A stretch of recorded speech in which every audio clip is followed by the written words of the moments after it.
Thank you all so much for coming. My name is Jeff Higgins. Welcome to Elaine's Literary Salon at Elaine's, my wife's restaurant. Thank you all for eating and drinking. You're keeping us in business. I believe this is the 131st interview I've done since we've started here. So we've been really fortunate to welcome authors here. We offer free space for authors. We've become a literary hub for the Washington, D.C. area. And this is honestly one of my favorite things to do, to talk to authors, and so many accomplished people like yourself.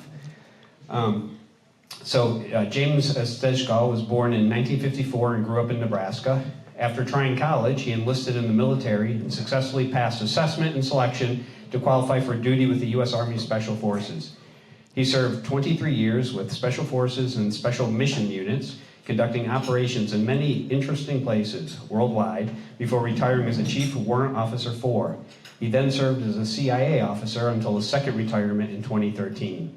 Given his background in military intelligence and international political and security affairs, he began to devote more time to historical research and quickly evolved into a military historian. He's the author of articles on military history and conflict archaeology, and he holds a bachelor's degree in history and a master's degree in military studies.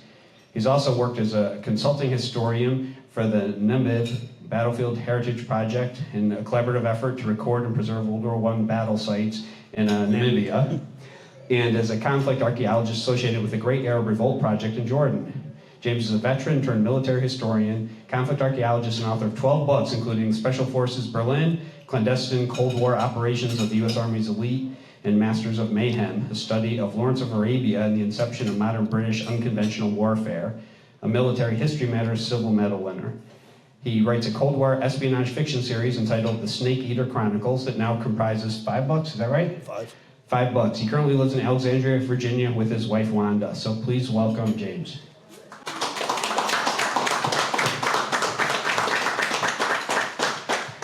That's quite a resume you have. Well, thank God for AI, because right now I can't even fathom how I've written that many books, but especially keeping my wife around too, because she's my primary editor and she has to have a lot of patience.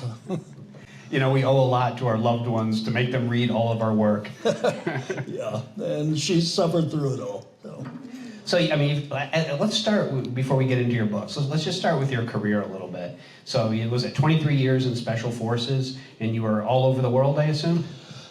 A great deal of my career was in Germany during the Cold War, and it was only about 1989, after the fall of the wall, that I started doing even more travel. With a unit which will remain nameless, but I spent another 7 years with them, and I did a lot of travel in the Middle East and Africa. And so when you were in Berlin, what was the unit that you were with, or what was the function of the unit, whatever you can tell us about it? Well, to keep it simple, because there were actually 2 units, it was the same unit, but it changed its name. It was a Special Forces unit. It was basically a clandestine unit. The East Germans and the Russians were not supposed to know that we were there, and our mission was to prepare for the eventuality of a possible hot war. So our mission, being 90 miles behind the East German border in Berlin, was basically to spread out in the background, in the back areas of the Russian and East German army, and try to slow them down from their onslaught towards the west, if the war would come. So that's what we prepared for. Later on, we got involved with counterterrorism also. So was that the first time there was a mission like that for Special Forces? Because it's in preparation, so it's mostly intelligence work, correct? Intelligence work and operations prep, which is a lot of reconnaissance and making sure you know where everything is at. It was actually very similar to what the OSS was doing in World War II, but after World War II, we really didn't have a comparable unit, so this unit existed from 1956 until 1990, and it was a unique unit in the U.S. military. So you described Berlin at the time as really the front lines in the battle between East and West. So what were the stakes operating in a environment like that? I was about to say something funny, but I'd probably get thrown in jail. But One of the stakes was not getting arrested by the police because we tended to do a lot of things that were right on the ragged edge of legality. The stakes when you were in West Berlin were not too onerous because it was controlled by the Allied authorities, the British, the French, and the United States. Once you got out of Berlin, like into East Germany, a lot of our guys would travel into East Germany as part of what was called the legal espionage mission or the military liaison mission. Then it became more tenuous. The East Germans and the Russians would actually try to sabotage our mission, and they would chase us down and try to find us. And if they did, they would basically do anything they could to make sure you didn't complete their mission. So it could get dangerous. Were you there on an official capacity, or was it more like a knock? Were you there under a different role? It's a very difficult thing to describe because there was never any official cover plan for our unit. We were there as soldiers carrying American ID cards, but when we went out into the city, we went out as civilians. And we also had identification in time of war that we would carry that was produced by the Central Intelligence Agency that theoretically would have given us enough cover to survive scrutiny by the Russians or the East Germans. Did that make it somehow more difficult for you because you're there openly being U.S. military, but then you're having to move into East Germany at the same time? It made it sometimes difficult to explain, especially to the U.S. military people, because they were. It's sort of like being in an embassy when everybody in the embassy is trying to figure out who the secret agents are. So it was the same thing with the military. They were trying to figure out who you were, and our mission was never explained to anybody except for the commander. And so when you told somebody that our mission was to support the Berlin Brigade in an official briefing, if they didn't know, they would say, okay, you're a logistics person or something along that line. But if they knew the game, then they'd say, oh, you're here to do something unusual, which was true. So because you're there with an official capacity, then all your adversaries must have had photos and names, and they must have known who you were to be in the country. Actually, they did not. They suspected there was a special force. No, they knew there was a special forces unit. They knew approximately where we were located.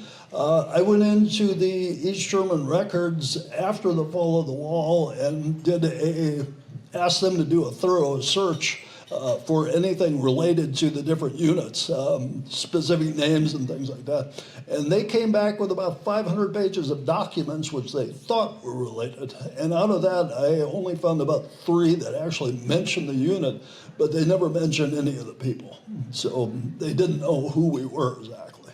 I mean, but your mission was so critical, right? I mean, for what you were doing, if the war went from a Cold War to a hot war, what you guys were doing seems like it's right at the pointy edge of the spear. Would you think that'd be a high intelligence priority for them? Well, there were 2 high intelligence priorities for the Russians and the East Germans in West Berlin. One was our unit, the Special Forces unit. The other was the Army Security Agency, National Security Agency, electronic collection systems. Because Berlin, being so far inside the Warsaw Pact, was the world's most perfect collection point for electronic intelligence. So they were extremely worried about that also. And they spent a lot of effort trying to find out what that was all about.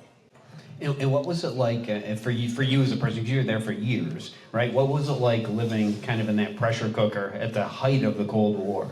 It's hard to describe. I've been back to Berlin a number of times, and it's completely different now. The walls are gone, the pressure's off.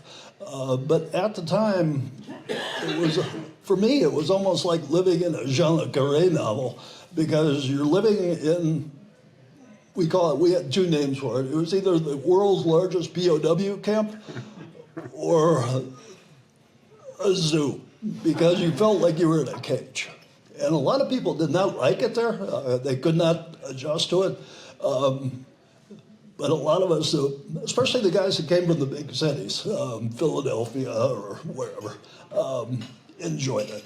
And a lot of the soldiers, a lot of the special forces soldiers, preferred to be someplace where they could easily go into the woods, go mountain climbing, skiing, things like that, which you could not really do very easily out of Berlin, and they did not adjust well. So I mean, you were a kid out of Nebraska, right? So how did you fare in a city as crazy as Berlin in that time? Well, my big town had all of, 500,000 people, and Berlin at the time was about 3.5 million. I think it's almost 10 million now. I was brought up early to actually, I wanted to do this kind of operation. I was brought up on movies and literature about special forces or the OSS in World War II.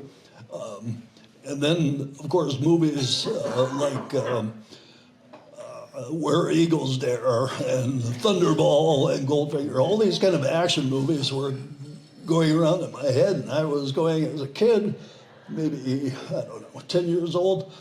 That's what I wanted to do. And when my dad, who was in the reserves after World War II, brought home a recruiting brochure for special forces, that sort of sealed the deal. And once I found out that there was a special unit in Berlin, I said, that's where I'm going. So I did. I spent 10 years there. So on the back end of Vietnam, right? It's a very different environment. So was special forces at the time like geared up for like this kind of urban intelligence collection, or was it something you guys had to learn on the fly? We were basically an OJT unit. There was no other unit in special force in the military that did this kind of operation. So when we went there, we were learning it as we went.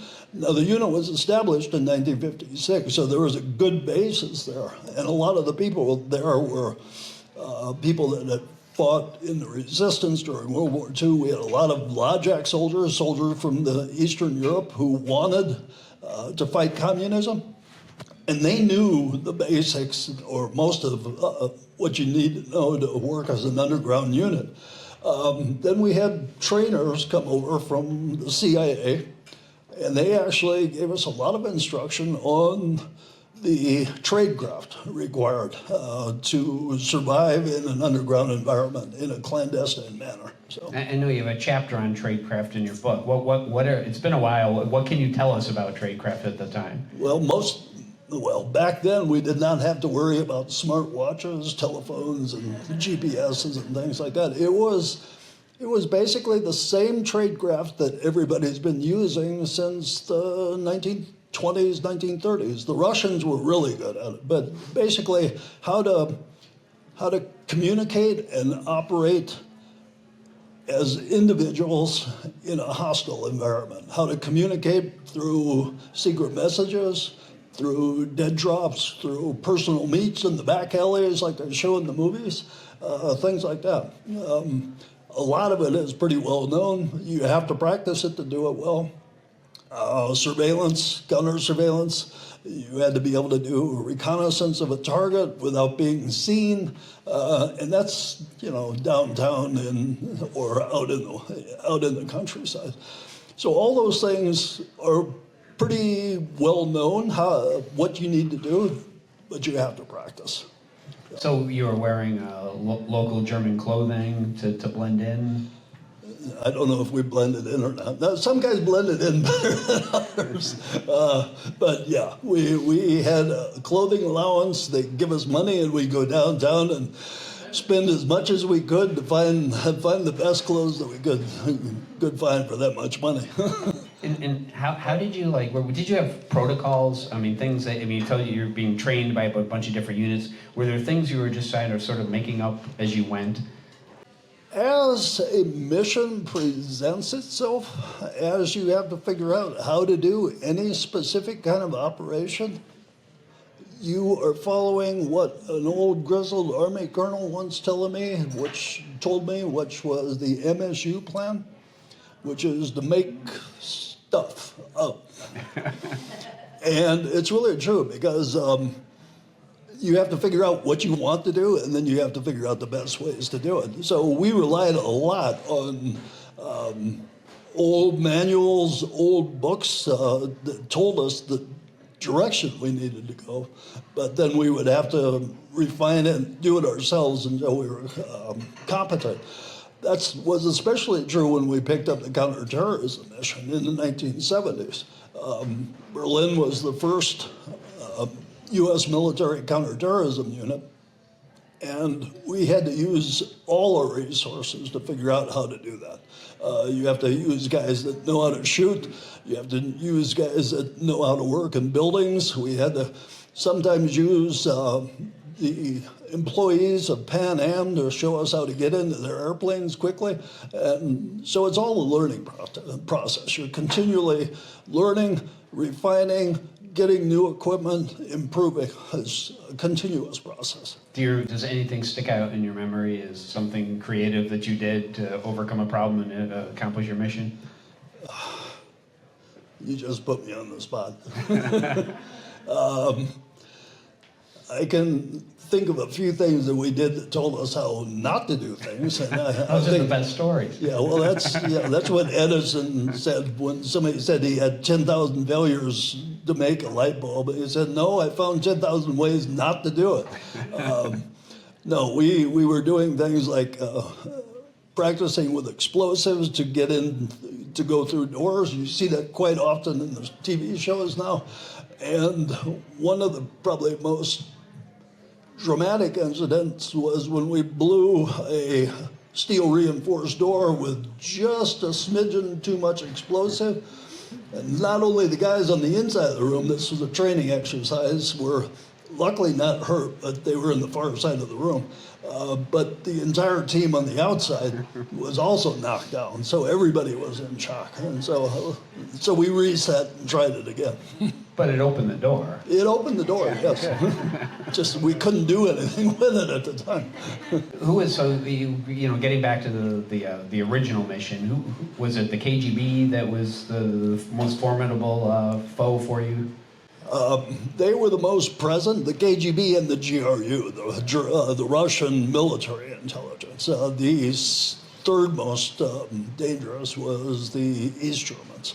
And that was because the East Germans had the most difficulty working in West Berlin because they had to work with, they did not have the documentation to easily come into East Berlin as anything other than East Berliners. Whereas the Russians could come in, or the Soviets could come in, and even if they were caught, because they had Russian diplomatic cards, basically, we could do the same thing in East Berlin. They did not worry about getting arrested because we would just throw them back. How sophisticated were they? Like when they were doing surveillance, were they obvious? Blatant, I think is the word, because we ran into the people all the time. Guys would stand outside the military barracks, all the American, the British, the French. The GRU guys would, I think, send their training teams over, and they would stand outside the gate with cameras and take pictures. So that's a clue in intelligence work, isn't it? Yeah. They were not subtle at all. So when you had to do operations to get into like East Germany, how would you do that? How would you get in? Or can you talk about like some of the, that seems like it would be pretty difficult. We anticipated that it would be difficult. After 1961, when the wall was built, that's sort of when everything changed. Each team had its own target, and each team had its own plan for how they would get there, but they did not share them with each other. We compartmented everything. So if one of my team members was, and we were out drinking someplace, well, we didn't talk about operations out there, but I could not ask him what he would do or what their plan was. The only people that knew that was the commander and the operations officer and us. So we would make plans for finding weak spots in the East German defensive system, which was what they called the anti-fascist protection wall that went all the way around the city. The thing about the East German wall was that it was built to protect or to keep their people from coming into West Berlin. It was not built to protect from West Berliners going into East Germany or East Berlin. So you could find weak spots, and that's what we look for. So what were the defenses like? I mean, they have towers up, they had manpower, barbed wire. Like, tell us a little bit about that wall. 110 kilometers all the way around the city. Their optimum setup was to have basically 3 walls, a 100-meter open area that they protected. The first wall that we would encounter was the wall that was right inside East Germany or East Berlin. Then there would be what would look like a very well-maintained golf course, a sand trap, where they could see footprints. There would be a secondary fence or obstacles, usually some kind of a vehicle trap. They would have a road that they could drive on, and then there would be a tower about every 100 meters all the way around the city. Beyond that was their second wall or a second fence, which would have trembler devices on it so they could hear anybody that would go through that. And then finally, on the very inside, which was East Berlin or East Germany, would be a third wall. So that depth would vary anywhere from 100 meters down to maybe 20. So what kind of vulnerabilities did they have in the wall then? Finding towers that were unmanned. They actually had doorways, which they used for smuggling and other purposes. There were rivers and canals that could be exploited. There's more canalways or waterways in Berlin than there are in Amsterdam. Wow. So you could have used those as well to get out. How about the subways? Subways were, for the most part, blocked after about 1965. So they would put alarms on them so that if you got too close, it would give them an alert. There were a few that were found that were not alarmed. So but the trains weren't running back and forth then? the trains were stopped except for one line, or possibly two, that went underneath. There was one station in East Berlin that you could go into, which was Friedrichstrasse, and there was a train that went under that, and you could go between those two trains. There was an S-Bahn up on the top and elevated, and then an U-Bahn underneath. You could change inside East Berlin. But all the other stations that had been operational before 1961 were closed down, and they called them ghost stations. And as you went through those stations, you would see East German guards to make sure that nobody got onto the train or got off in those ways. So that made it pretty difficult. Jim, how helpful were the debriefings of East Germans who had escaped into West Berlin and debriefings of East German guards who had also defected? We did not do that personally. There was an allied effort that was called Joint Refugee Operations Center that did that debriefing, but all the information they got would be collated and then graded for whoever might want to use it, and then it would be disseminated. I must say that if you were in Berlin, you were in the center of probably the best intelligence collection site in the world, because we were getting information that would come down from the electronic surveillance, the aircraft that would fly over were taking pictures. We had the military liaison mission, like I said, the legal spying in East Germany was collecting information. Our guys would ride with those cars and they would make diversions to go look at our targets and photograph them. And then, of course, you would get the debriefings of the people that would come across. Guards, not so much, because very few of them actually came across. They were specifically instructed to watch each other. And so there was basically a shoot order, not only on their own citizens trying to cross, but their fellow soldiers. You mentioned the smuggling from the guards. To what extent were they vulnerable to like bribery or corrupt guards? Well, on their side, they were pretty vulnerable, but the West Germans, the West Berliners, and the Allies did not really have too much contact with them. But there were many criminal elements within West Berlin that had contact with people on the other side. So some people were able to leverage that, and if you could leverage their networks, then obviously you could get things back and forth, or you could get people back and forth. Did you use criminal groups that were involved with them? I think only a few instances. Most of what we were doing was looking for people that could help us in the time of war, so we did not have a real good reason to try to exploit them when it was peacetime. So, To what extent did you develop like human source networks while you were there?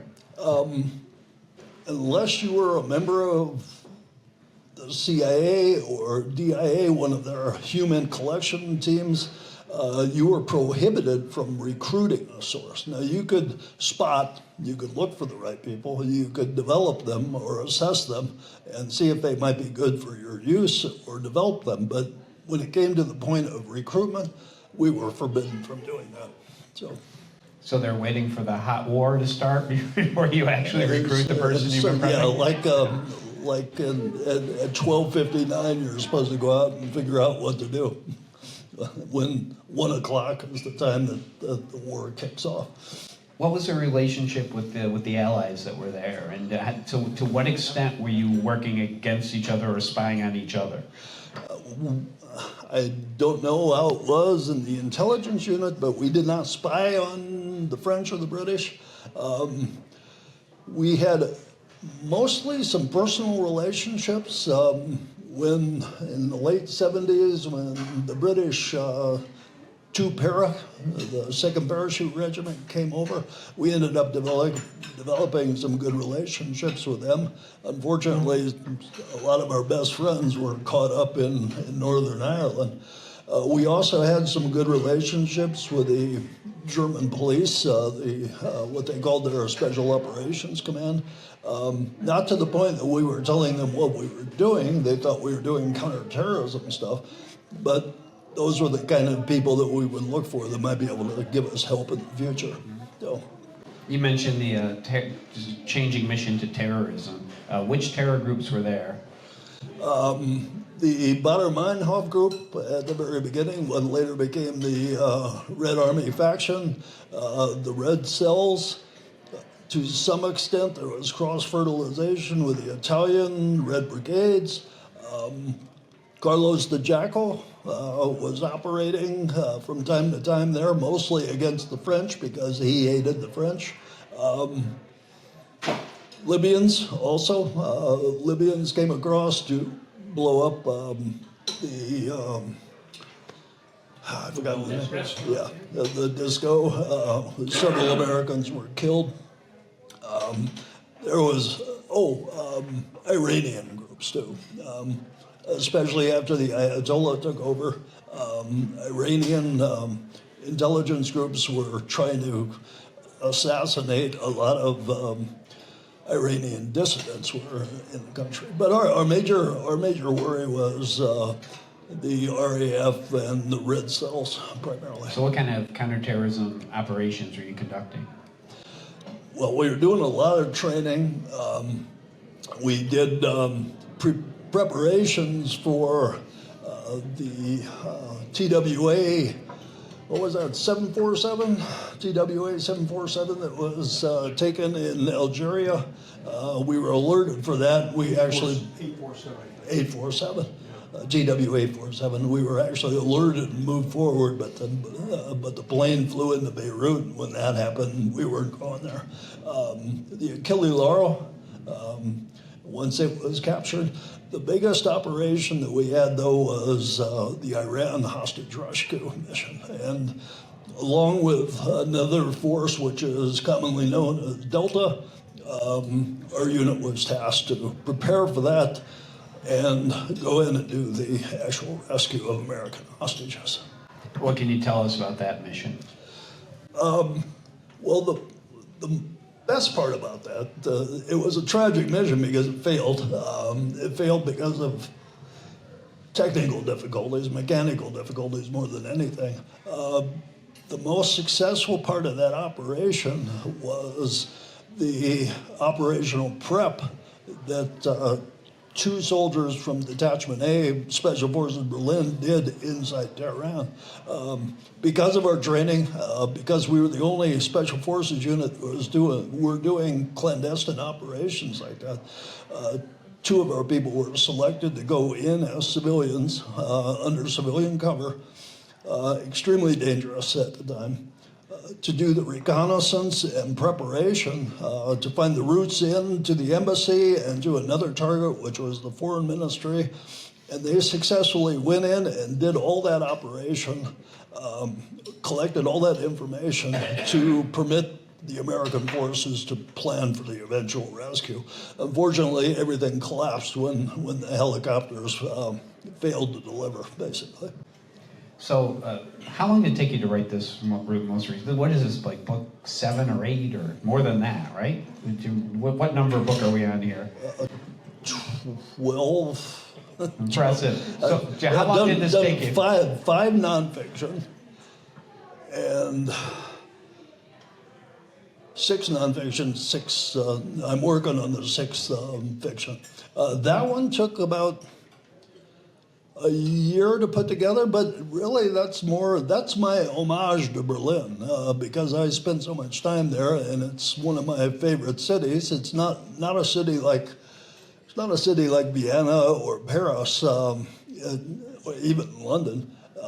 It's got a different feel to it, but because of its role in the Cold War and my own personal involvement with it, I had a lot to bring to that. And the photos and everything that are in there are from when I first got there in 1977 all the way up to last year, 2024. I've pulled in a lot of photos from other people, from the East German spy service. So I say it took me a year to put it together, but it was really more than 30 years putting it together. So my novels depends on how good my idea is. Sometimes I can roll with it, get it done in a year, and I'm working on one now that I think I'm sitting on 2 years right now. The other issue is because I signed a non-disclosure agreement with the CIA and the Army, everything I write has to be cleared by the government. How long does that process take? Well, my Special Forces Berlin book, my nonfiction book, took 16 months.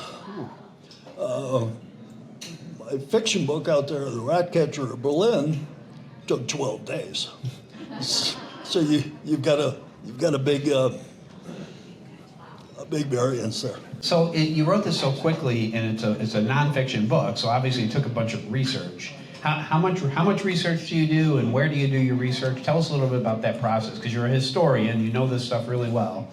Well, the research I did was in Berlin, of course, and I've done some here. I did it in the archives, both downtown at the National Archives, and I've done it in the Stasi archives in Berlin. I refer to a lot of other books that have been written about the city to draw things out. I also do a lot of references to fiction in Berlin, its connection to Berlin. John le Carré's book, Len Dayton's books, movies, and things like that. So it's a collection process, a research process, and then a re-research process to make sure the things that I'm writing are actually, one, make sense, and B, are two, because I have found that you never write a nonfiction based on the information one person gives you. You have to corroborate everything. Yeah. So how was it going into the Stasi archives? Like that must have been strange after all these years. It's German efficiency. Because you walk into their headquarters, and they've actually got a couple of different buildings.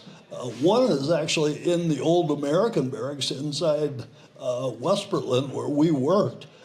portion of the documentation's there. You walk in and it's basically dealing with any other Berliner or any other German. As long as you've got the forms filled out, your I's dotted and T's crossed, and you can convince them that you're there for a good purpose, it's pretty straightforward. It's kind of unsettling walking into Stasi headquarters, for example, and seeing the places where they used to keep people in the dungeons and other things. But other than that, Berlin is so free and open now. So it's a completely different feeling, like I said before. So when you do all this research, do you use like your fictional writers' kind of instincts for like pacing and putting in what's interesting? I mean, you have to figure out what you're putting in and what you're not, right? How do you do that, and how do you keep the book interesting without putting too much in? What's your decision-making process look like? Where I might have, when I started out writing history, I think I followed, your basic high school thing where you write down the dates and follow everything chronologically and what happened on this date and things like that. But as my writing has matured and as I've mixed both nonfiction and fiction, I have found that telling the story of what happened and why from a personal view is always the better way to go, and so I try to bring that into my nonfiction as well as my fiction. Rick Atkinson writes like that. He's written some very good nonfiction historical stuff. A couple of British authors, and those have impressed me, and I think it may have subliminally affected how I write. Do you think it's the way humans are sort of wired to learn through story, or is it the fact that it's just entertaining and so maybe you retain it more because it's fun?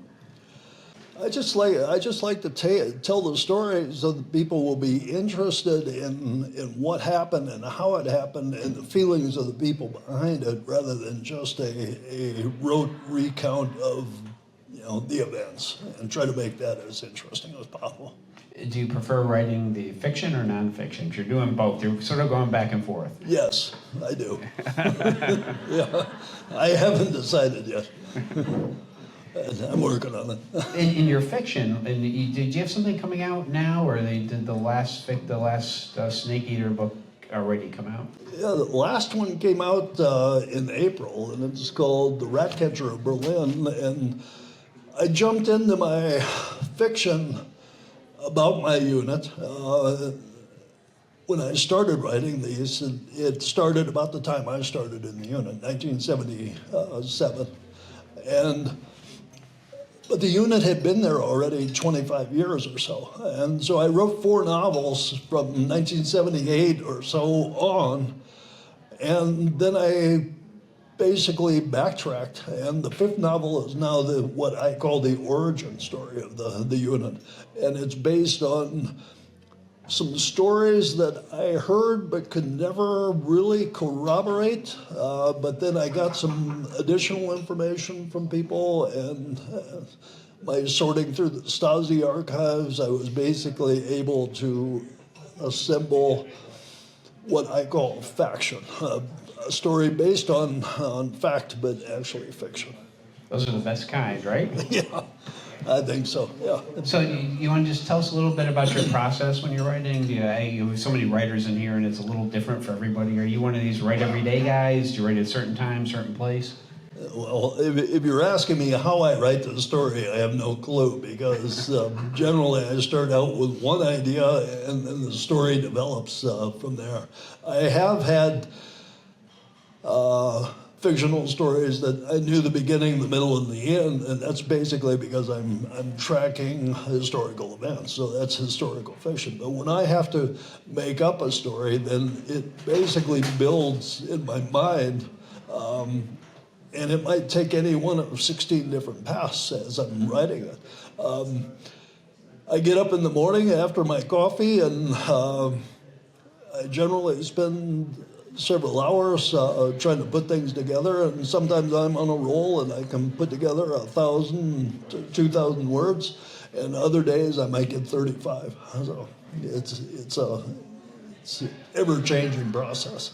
Yeah, so I'm interested with your sort of seeing where the story goes. They call them writers' pantsers, right? Writing by the seat of your pants. You're not outlining. Do you have like a vague idea of an ending, or is it just the idea of the story, like the central like concept or the hook? Like, what is it that gets you running on a fictional story? There again, it depends on how much I've already developed. I'm working on one story now. It's not part of this series. It's more of a espionage novel in Africa. I have developed the first part of it. I've developed the first part of it, but how it's going to end it's only out there vaguely, and it's sort of like in the mist. I've got some ideas, but it's coming to me very slowly. Does that get frustrating when you're writing and you're not quite sure where you're headed? Or do you enjoy that process? It's painful. I've heard that from a lot of writers. Sometimes I will be asleep and I'll start thinking about the story, and I will dream where it should go next. And sometimes I wake up and remember that, and sometimes I don't. But I will take those ideas and develop them. And then other times I will just be listening to a podcast or the news, and I will catch a small snippet of something someone has done, something someone has said, and it gives me an idea how to carry it over the next hill. So do you feel like the story is always kind of in your subconscious? You're always sort of playing with it when you're in that long writing process? Except when I'm in front of the camera. Yeah, I'm trying not to think of it right now. Well, if you have a good idea, write it down, because I know how quickly those disappear. Yeah. So what's your editing process like? My wife. I love it. Fantastic. I will read through it about 16 times and continually edit and change things. I have this bad tendency of picking out sections of sentences and placing them elsewhere, and generally when I do that, I will either get double words, bad punctuation, things like that. And so she has the right of first refusal and goes through my stuff heavily. It's always a long process, and then generally I give it up to a editor that my publisher works with. So. Are these under, like the current one, is it under contract, or do you write these on spec and then go to the publisher? No, I did use a publisher on my own once, but what came back to me did not please me, so I stopped doing that.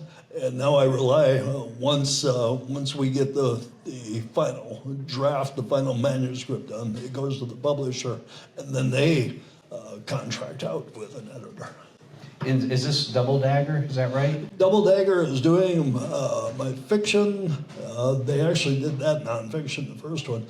Casemate, United Kingdom, is doing my nonfiction. And what's your experience been like with the publishers? Do they have a lot of editorial changes, or is it more rubber stamped? Like, is it 3 levels of editing? What's that process like? My experience with most of them is they will come back with recommendations. They will change things that are obviously wrong, spellings, punctuation, things like that. But if it changes the context or anything like that, or the timing, they will come back to me. And sometimes I will have to rewrite things and go through that again. But it's pretty straightforward. And my work with the publishers I've been extremely lucky. I've Casemate, the commissioning editor there, took on my first project, and basically after that, I might get 3 words out of my mouth proposing a new story, and she says, "I'll take it." And so, I cannot argue with that. That's great. So when you're doing like a nonfiction like this, are they doing any kind of peer review, or do they do any kind of fact checking for you? No. because generally the stuff I write is so far out in left field, there's nobody to fact check. Yeah, I mean, you're the historian too, right? It would seem like that would be difficult. Well, like the Special Forces Berlin book, I had to go through. I actually briefed it to the commanding general of the Army Special Operations Command, and I had 2 historians telling me why I couldn't do it. And I had the general going, I like the story, I think you should do it. I was going to do it anyway.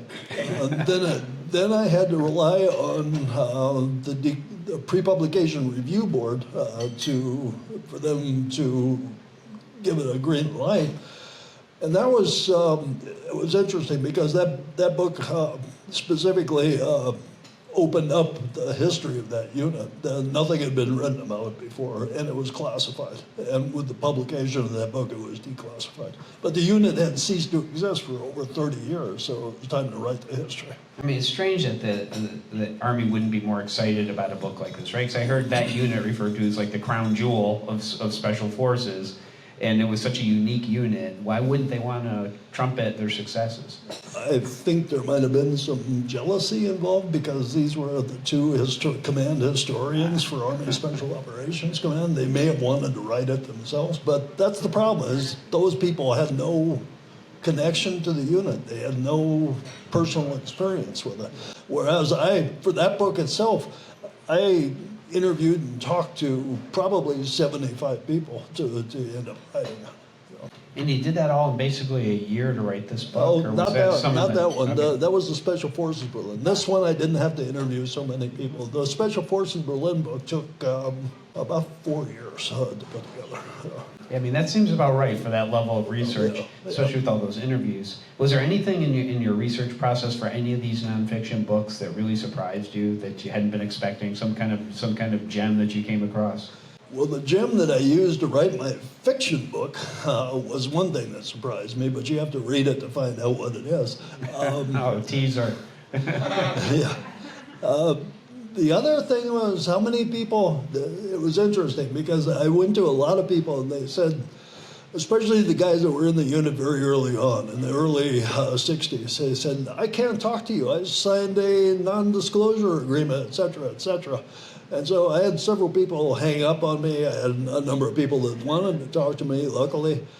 Probably the most funny thing that happened was one guy I had spoken to 6 months previous, and I had closed out the manuscript and everything, and I get a call, and it's the guy that had hung up on me and says, I hear you're writing a book.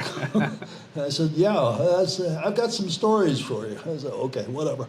Yeah. So, like, if you had, because you were in this unit and you had this interest and you knew about it, and the historians who weren't in the unit weren't as interested, if you hadn't written this book, I mean, we all have limited lifespans. When this thing goes, like, these things sort of disappear, right? Is it kind of lost history unless somebody does what you've done here? Yeah, especially because so much of this history is oral history. There are very few documents left. Unfortunately, when a lot of American units left Berlin and the Special Forces Command down in West Germany moved, a lot of documents were destroyed, erroneously destroyed. And so to put that together would be almost impossible now.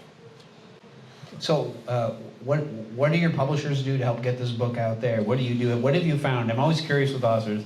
Have you found anything in marketing that works? Because it's so hard, right? There's 3 million books a year that are coming out. How do you break out of all that noise with a really unique book like this? These are really great books. I find somebody like you. Oh, good luck. Yeah. And I recommend this entirely.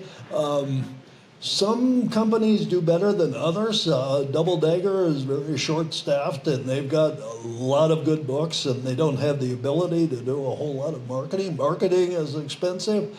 Even Casemate did some of my early fiction, but they drew back because fiction, the business model doesn't work for them. It's extremely difficult. I mean, somewhere in the neighborhood of 500,000 books a year are being published, either by traditional publishers or by indies.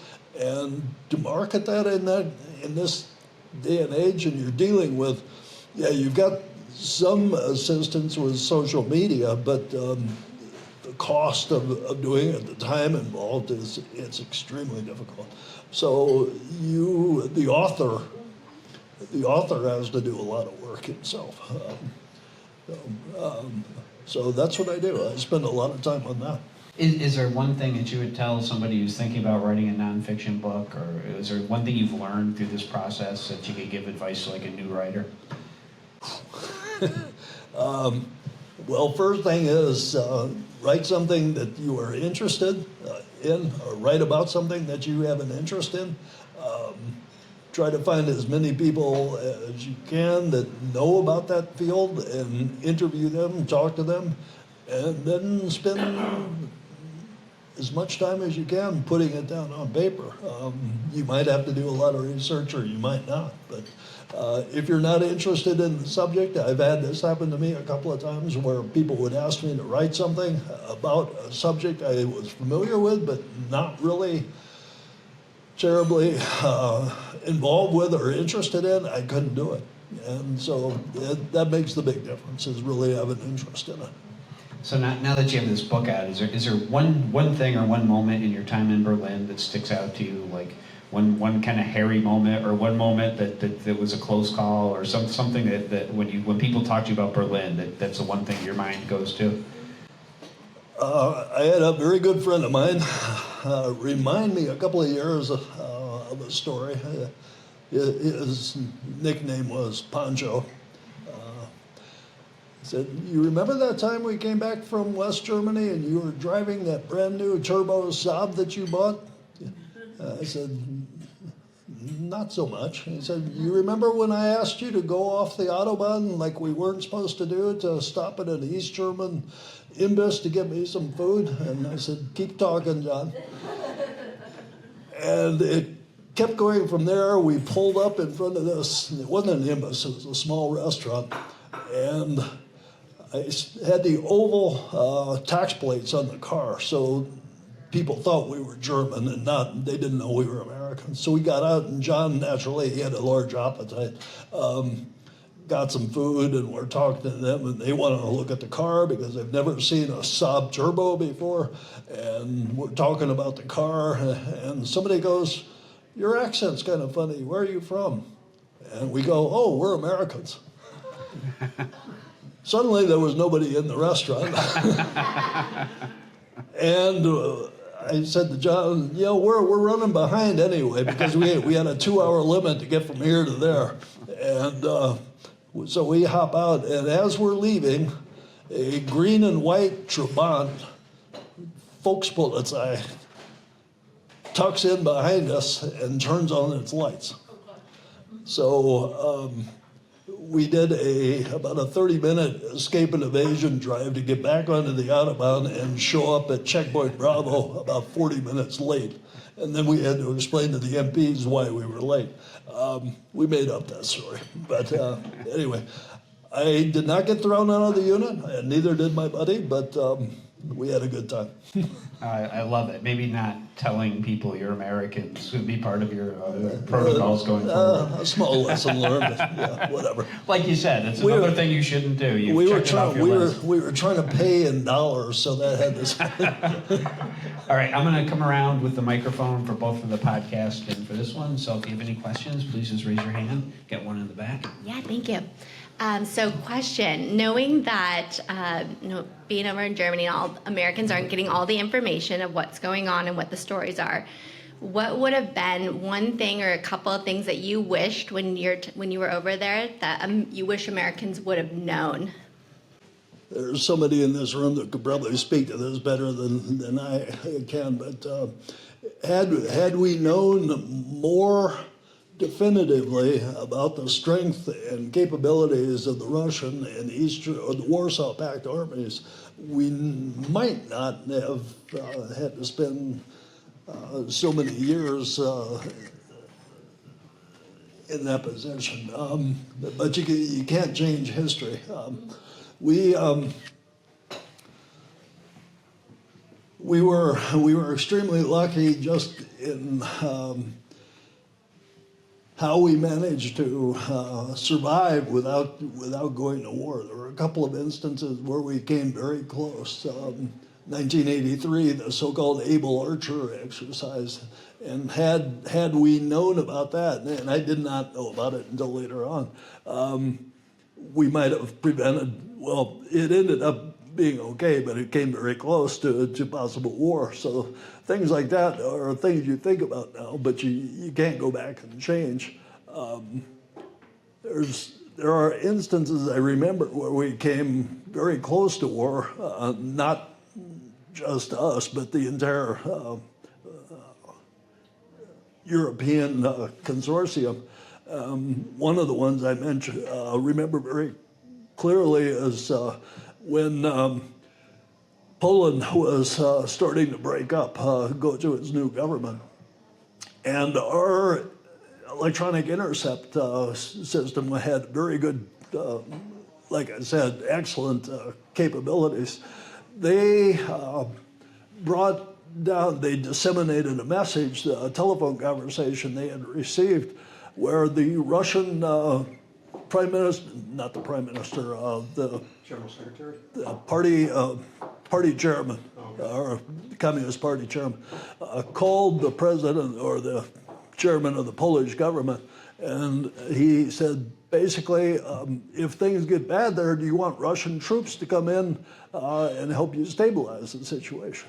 And the Poles said, yeah, we'll do that. And then the Russian goes, okay, if we do that, then at the same time, we're going to move the East Germans into Poland from the west. And the Polish leader said, hold on. If you guys come, it's okay. If the Germans come in across our frontier, it'll be war. And we were in Berlin at this time, about 70 miles from the Polish border, going, this might get a little difficult. Luckily, they talked it out. But, things like that always, are in the back of your mind. So when you're stationed in West Berlin and you're about to go to East Berlin on an operation for 2-3 days, do you have family with you in West Berlin, and what do you tell them about where you're going, why you're going to be gone, and when you think you'll be back? We weren't really doing secret missions into East Berlin like that, but a lot of people did have family there. And for example, when you went into East Germany with a military liaison mission, you basically said, this is what we're doing. You don't tell them about where we're going or what we're doing, and we should be back on a certain day. I mean, you can't say much more than that. I mean, somebody I know has a lot of interesting experience with that, where I would say one thing and then 3 days later she was wondering why I wasn't coming back.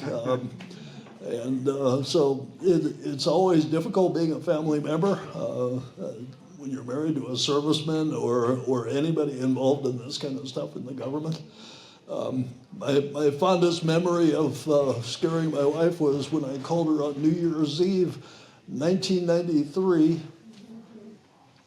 using a satellite phone. And I'm standing next to a British general by the name of Rose in Sarajevo. And she had no idea where I was. And she goes, where are you? We're at church. It's the New Year's celebration. I said, what city? Where are you at? I said, Sarajevo. Silence. So somebody wasn't pleased. But anyway, these things happen. I have learned that you keep them informed.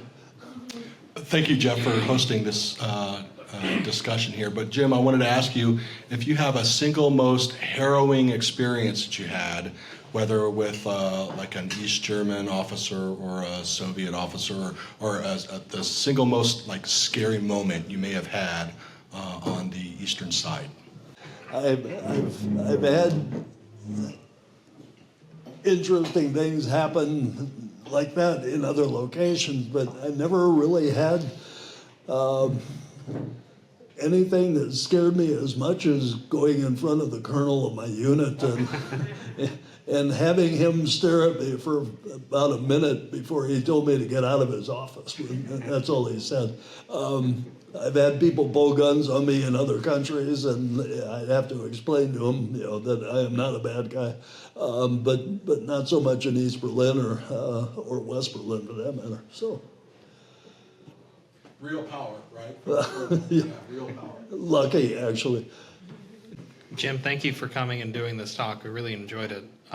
When you were talking about driving on the Autobahn, were you going from West Germany to East Germany? Is that Checkpoint Alpha at Helmstedt to Checkpoint Bravo at Dreilinden, Okay. which was the 90 miles between West Germany and West Berlin. You had to check out with the MPs at Helmstedt, right? the British, French, and the Americans. You had to go through the Russian checkpoint, Right. and then you go through the Russian checkpoint at West Berlin, clear them, go in to see the American checkpoint before you got into the city. And it was always, you had a limited amount of time to do it. So I saw a video about this, which it was an instructional video for British officers, and it was saying that if you get pulled over or something happens, do not surrender to the East German authorities, only to the Soviet officers specifically. Is that accurate? Can you tell us a little bit more about that? Because we were an occupation army in Berlin, the East Germans had no jurisdiction over us. So they could not touch us. The Russians could delay us to give us a problem, but they couldn't do anything. When you were driving in your official capacity with your car or military, we carried what was known as flag orders that had a big American flag on it, and it was written in French, English, and Russian, not in German. And you would present them to the MPs to say you're cleared to travel, and they'd just stamp them. The Russians would look at them, and they had no clue what they said because most of them were uneducated Cossacks from somewhere. And they would take a picture of it inside this small office and give it back, stamp it. And then you go on to the next Russian checkpoint, the same thing. They didn't know the times or anything. They didn't care.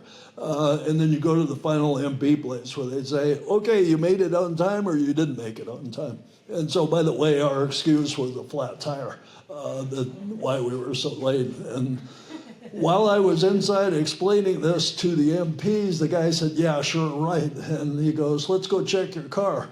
And in the meantime, my buddy, John, had done something. We opened up the trunk. John sitting in the front of the car. The MP bounces a baton against the tire, and it's flat.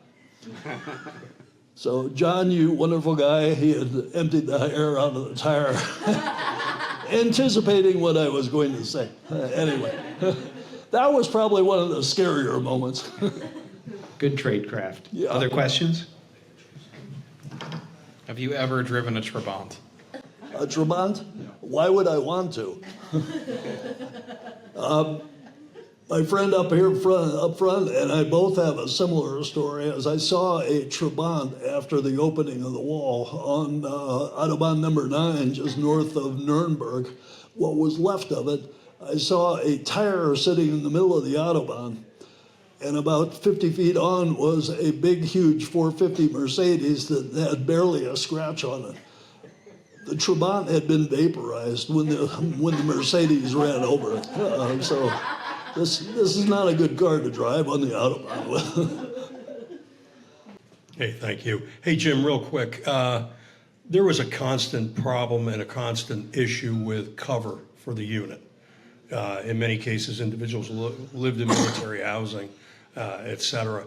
Now, during your research years later, do you think the fact that the unit also had the dual mission, the CT mission, the fact that that was a little bit more overt, you saw, people spending a lot more time in the range, do you think that helped to provide some cover for the, stay behind, mission and training for that? It made more sense when people saw that that's what we were doing. It did not really combine so well with our undercover mission. But I think the biggest problem with the unit was when you put a 100-man unit overseas in a place like Berlin without a cover plan of any sort. This was 1956, and nothing was ever done. Yeah, we had a cover plan for the wartime mission. You know, they gave us good ID cards, so our Western ID was going to go out the window. But it did make a difference. And then when there was a switch between the two units for cover reasons, the new unit had the mission. It was completely different, different location. It was set up as, quote unquote, a security evaluation unit. So for us to be in uniform at the range, firing weapons and doing things like that made sense. And the CT mission just fell right in with that. So one mission was sub rosa and the other one was visible. So. All right, well, so I have a couple of requests for everybody. If you would, just jump on Amazon and leave them a 5-star review. It really makes a big difference just for visibility so people can see the books. And if you like what we're doing here at Elaine's Literary Salon, I'd also appreciate it if you could rate us on Google or Yelp or wherever it is you rate restaurants. We also have Barnes & Noble in the other room. This is a really unique piece of history here, and it's a one-of-a-kind book. So this is your chance not just to get it, but you're signing, right, Jim? Yes. Yep, he'll be signing up here too. So please thank Barnes & Noble for coming out if you can and buy a book or two. He's got some of his other. I think they have 4 of your titles there right now. A couple of the fiction books as well. So I'm definitely going to pick one up when we're done here. Great. Jim, thank you so much. This has been a real pleasure. Appreciate it. Thank you, Jeffrey.